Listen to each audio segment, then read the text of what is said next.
শেখ হাসিনা গেছে গা, তারা বুঝি ক্ষমতা আয়া গেছে। বেটা তুইও স্বর্ণ ছাড়া, আমিও স্বর্ণ ছাড়া, অভিভাবক ছাড়া, রাষ্ট্র এখন ক্ষমতা ছাড়া, যাদের হাতে আছে টেম্পোরারি। তুইও পাবলিক, আমিও পাবলিক, লাফাইস না, লাফাস কা তুই, এত লাফাও কা তুমি? তবে লাফাইয়া একটা বালাকাম করছো, তোর একটা ধন্যবাদ, তোরা ধন্যবাদ যে তোরা আসল চরিত্রটা মানুষের সামনে, তোরারে ক্ষমতা দেওয়ানোর আগেই তোরা মানুষের সামনে নিজেকে আসল চরিত্র দেখাই দিছ। মানুষ এখন বুঝছে তোমরা রাতে ক্ষমতা দিলে মানুষের ঘরে ডুইকা ডাহাতি করবা, কিছু কইতে পারতো না। তোমরা এই কাজের দ্বারা এগুলো প্রমাণ হয়েছে। যে ক্ষমতাবান হবে তার উপর দায়িত্ব আছে। আপনি যদি ক্ষমতাবান হতে চান, আপনি ক্ষমতায় যদি যেতে চান, আপনার উপর দায়িত্ব হলো দেশের হিন্দু, বৌদ্ধ, খ্রিস্টান, ইহুদি, মুসলমান যত ধরনের মানুষ আছে সবার নিরাপত্তা নিশ্চিত করতে হবে। তাহলে আপনি ক্ষমতায় যাইতে পারবেন।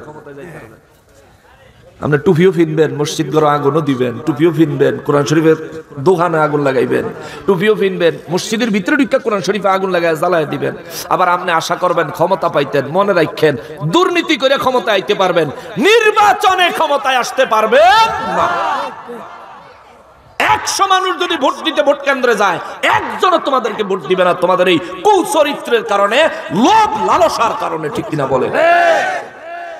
আমরা চাই রাষ্ট্রে এমন কেউ ক্ষমতায় আসুক যার দ্বারা আমরা সবাই নিরাপদ। রাষ্ট্রে এমন কেউ ক্ষমতায় আসুক যাদের দ্বারা ইসলামের খেদমত হবে বাধাহীন ভাবে। কথা বলেন ঠিক কিনা?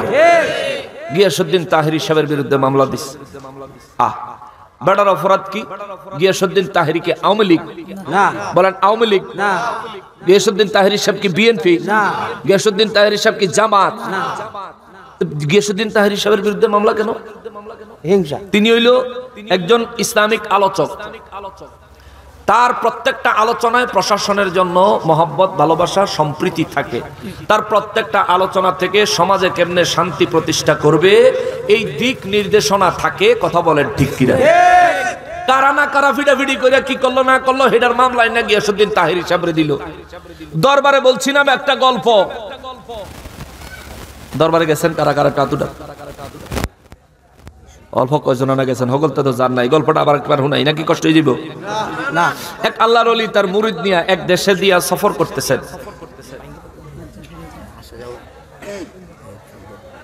সফর করার সময় মুরিদের লয়ে যে দেশে গেছে ওই দেশে গিয়া দেখে ওই দেশের জিনিসপত্রের দাম অনেক সস্তা। মুরিদে কয়, হুজুর একটা কথা কই। কি? এই দেশে আমরা কিছুদিন থাকি। পিসাবাকে বাবারে এই দেশে বেশি দিন থাউন যাইতো না, এই দেশে বিচার নাই। এদেশে কি নাই? বিচার নাই। মুরিদে কয়, হুজুর বিচার থাকলে থাকবো, না থাকলে না থাকবো। আমি বিচার দিয়া কি করবো? আমি সস্তায় সস্তায় কিনা খামো আর আল্লাহ বিল্লাহ করবো। পিসাবাকে বাবা কইছি তো বুঝলা না, ঠিক আছে থাও। গেলাম। পিসা বুজুরে যাওয়ার আগে একটা দোয়া শিখাই দিছে, একটা মোরাকাবা মুশাহাদা শিখাই দিছে যে যদি বিপদে পড়স মোরাকাবাত কইরা রাখ দিস। ফাইবি জোরে কন্যা সুবহানাল্লাহ। মোবাইল নাই, টেলিফোন নাই, টেলিগ্রাম নাই, ইন্টারনেট নাই, ফ্যাক্স নাই, কিন্তু রুহের কানেকশন আছে, কলবের কানেকশন আছে। কথা কয় না, এডি কলবের কানেকশন। আপনাদের কলব আসেনি? কোন বুকনা মাতার কলব আসেনি? বুকনা মাতার যারার কলব মাতা হেরার আইতিলে হিন্দি নায়িকা করে স্বপ্নে দেখে। যারার কলব মাতার পিছে এইও আপনি এরকম কাজ করছেন এখন।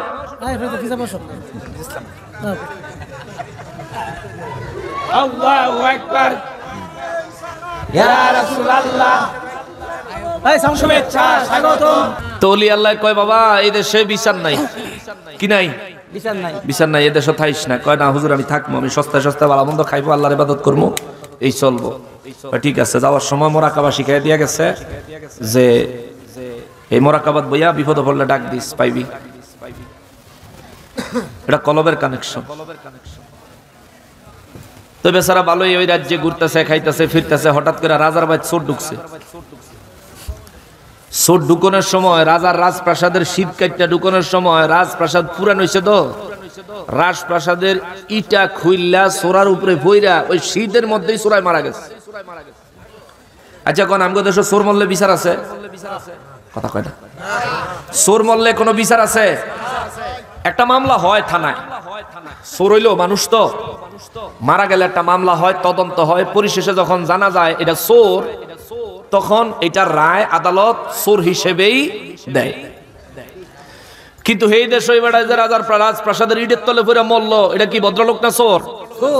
রাজার কাছে খবর গেছে, রাজা সাহেব প্রাসাদ ভাঙ্গা শীত কাটটা চোর ঢুকানোর সময় চোরের উপরে ইট পড়ে চোর মরছে। রাজা সাহেব কয় হ্যাঁ চোর মরছে? কয় রাজমিস্ত্রিরে ধরে লুয়ে। এই খুনের জন্য রাজমিস্ত্রি দায়ী। এখন উজির নাজির দিছে দৌড়ে গিয়ে রাজমিস্ত্রিরে ধরে লিয়েছে, বেটা কি বিল্ডিং বানাইছ, তোর বিল্ডিং এ ইট দিয়ে কেমনে লাগাইছ, এই যে ইটের তলে পড়ে চোর মরছে, তুই খুনি, তোর ফাঁসি। রাজমিস্ত্রিকে আমার কি দোষ?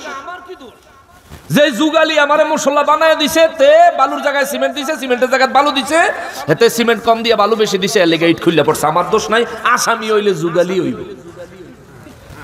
রাজা কহ তোরটাই ঠিক, ধরে আন যুগালি, যুগালিরে ধরে আনছে, যুগালিরে ধরে আনছে। বড় যুগালিরে কই কিরে এই যে চোর মরছে এটার লেগে তুই খুনের দায়? কাকা আমার কি দোষ? তুই যে সিমেন্ট কম দিছ, বালু বেশি দিছ, মশলা কমানোর কারণে চোর রাজপ্রাসাদে ঢুকানোর সময় ইট খুললে পইড়া চোর মরছে, এখন তুই খুনি। এখন রাজা যেরম প্রজা তো হেরমই নাকি? যেরম রাজা প্রজা হেরমই। এই যুগালিয়ে কয় আমার দোষ নাই মহারাজ, আমি যখন মশলা এই সিমেন্ট আর বালু যখন মিক্স করি, তখন আমার সামনে দিয়া বিদেশি একটা লোক গেছিল, ওই লোকটারে দেখতে দেখতে আমি বালুর জায়গায় সিমেন্ট দিয়ে দিছি, আমার বলেছে এই খুনের লেগে দায় হইলো ওই বিদেশি বেড়ায়। রাজা কয়টার বিচার ধরে লুয়ে, বিদেশি বেড়া কি অতদিন থাকে? এখন যারা খুঁজতে গেছে ওরা যদি হে বেটা খুঁজা লইয়া না তাহলে যেটারে ফাটাইছে হেডারই ফাঁসি দিয়ে দিব, এরম বিচার রাজা। এটা বাজার খুঁজতে খুঁজতে পাইছো ওলি আল্লাহ ফির সাহেবের মুড়িদারে, হ্যাঁ তারা খপ করে ধরছে, বাড়ি কই? এই দেশ না, কইও তোমারই বিচাইতেছে। দৌড়ে লয়ে গেছে রাজপ্রাসাদ নিয়ে, রাজা সাহেব এই যে আসামি। কয় কি আসামি? কারে ভাই কি কোন আমি কি এর আসামি? কয় বেটা তোমার দিকে চাইতে যাইয়া যুগালিয়ে সিমেন্টের জায়গায় বালু দিছে, আর রাজমিস্ত্রি হেই বালু দিয়া ইট গাচ্ছে, কালকে রাইতে রাজপ্রাসাদ চোর ঢুকানোর সময় ইট খুললে বুড়ে চোর মরছে, এখন তুমি আসামি, তোমার ফাঁসি। অন এবারে কই আল্লাহ এটা কোন দেশ হইলাম? চোর মরছে, চোরের লেগে আমার ধরে ফাঁসি দিয়ে দিব। কতর কালকে ফাঁসি হইব, জেলখানাত নিয়ে বন্দি করছে। জেলখানায় বন্দি করানোর পর অন বেড়ায় রাত যখন গভীর হয়েছে, ওই যে পিসাবে শিখিয়ে দিছে, বিপদে পড়লে কি করতো? মোরাকাবা। কি করতো? কথা কয় না, বুঝতেছেন না তো যে মোরাকাবা হুজুর কারে কয়? এই মোরাকাবা এটা মুখ দিয়ে ওয়াজ করে বুঝানোর জিনিস না, এটা হইলো মোরাকাবা মুশাহাদা করার মতো যোগ্যতা হাসিল করে ফিল করার জিনিস, এটা রুহের জিনিস। যেমন চিনি কেমন? কথা কয় না, চিনি কেমন? আমি যদি কই মিষ্টি কেমন, এটা কি কইয়া বুঝান যাইব? এটা খাইয়া বুঝতে হইব, ঠিক না?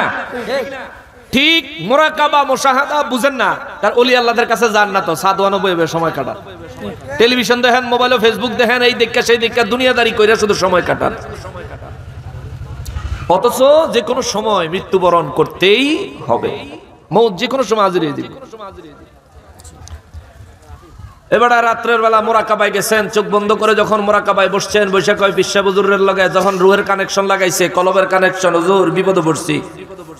তো হুজুর আবার যেন আছে হেনতে কয় কি বিপদ? হুজুর আমার তো কালকে সকালে ফাঁসি দিয়ে লাইব। আর মোরাকাবার ভিত্তি কর, তোর আগে কইছিলাম না এদের সব বিচার নাই, থাকতি না? কয় আমি কি জানি না, আমার ধরে না ফাঁসি দিব, তাও চোরের লেগে। হুজুর আমার বাসা, কয়েকটা স্মরণ যখন করে লাইছ, তাহলে তোর তো মারম করন জানা, ঠিক আছে তুই থাক, আমি আইতেছি।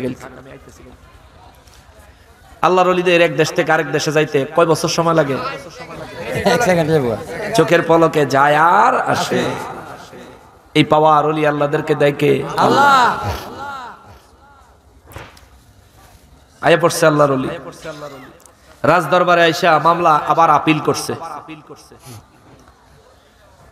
আপিল কইরা কইতাছে, শোনেন রাজা সাহেব, কি এই যে লোকটারে ফাঁসি দিবেন আপনি সিদ্ধান্ত নিচ্ছেন, এই লোকটার তো দোষ নাই, দোষ তো আমার। আপনার দোষ কেমনে? আমি তো হারে লইছিলাম এই দেশ, হ্যাঁ আইছেন আমি লইছিলাম, আমার দোষ, আমার ফাঁসি দেন। না কালকে ফয়সালা হয়ে গেছে, ফাঁসি হারিয়ে রাজা কয় ফয়সালা হয়ে গেছে, রায় হয়ে গেছে, ফাঁসি হরিব। কয় না রাজা সাহেব আপনি হারে ফাঁসি দিয়েন না, আমার একটা কথা আছে। কয় কি? আমি গত রাইতে একটা স্বপ্ন দেখছি, আর আমি চিন্তা করে দেখছি আজকে যে ব্যক্তি ফাঁসিতে মারা যাইব এই ব্যক্তি সরাসরি জান্নাতে যাইব। সুবহানাল্লাহ। তো তে হইলে আমার মুরিদ, আমি হইলাম তার পীর সাহেব, আমি হ্যাঁ আগে জান্নাতে যাইতাম, তে আমার আগে জান্নাতে গেলে কি সুন্দর দেখা যায়? কারণ আল্লাহর ওলি কথাটা বলছেন ওই সেন্সে, নির্দোষ কোন মানুষকে যদি ফাঁসি দেওয়া হয় তাহলে সে শহীদি মর্যাদা পায়। সুবহানাল্লাহ বলেন। আর শহীদদের কবরে কোনো হিসাব হয় না, ওরা ডাইরেক্ট জান্নাতি।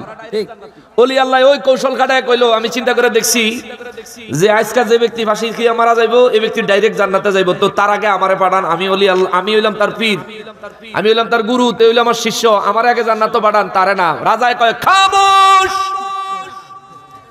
তোমার এত বড় সাহস, আমি রাজা থাকতে আমার আগে তুমি ব্যস্ত যাইতা? ফাঁসি তোমার না, ফাঁসি হইবা আমার,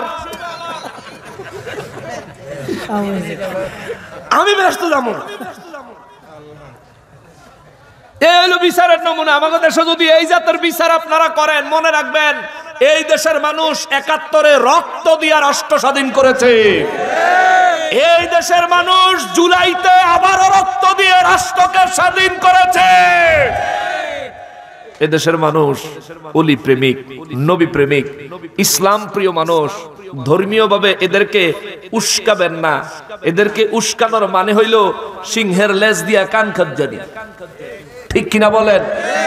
ইন্দুরের একটা গল্প আছিল ইংরেজি বইয়ের মধ্যে। ইঁদুরের, সিংহ ঘুমায়া রইছে আর ইঁদুরে আশেপাশে ঘুরে গেছে। সিংহের নাকে দিয়ে হান্দাইছে, সিংহে একটা হাসি দিয়া বাইর করে এবার কয় তোরে খাইছি। অহন ইন্দুরে কয় মাপ চাই, মাপ চাই, মাপ চাই। এখন আপনাদেরকেও বলি, সুন্নি মুসলমান এদেশের মুসলমানগুলো, অলি প্রেমিক, নবী প্রেমিক মুসলমানগুলো এক একটা সিংহ। এদেরকে খাদ যাইয়া গুম বাঙ্গাইয়ের না, এক হুঙ্কারেই গায়েব হয়ে যাবে।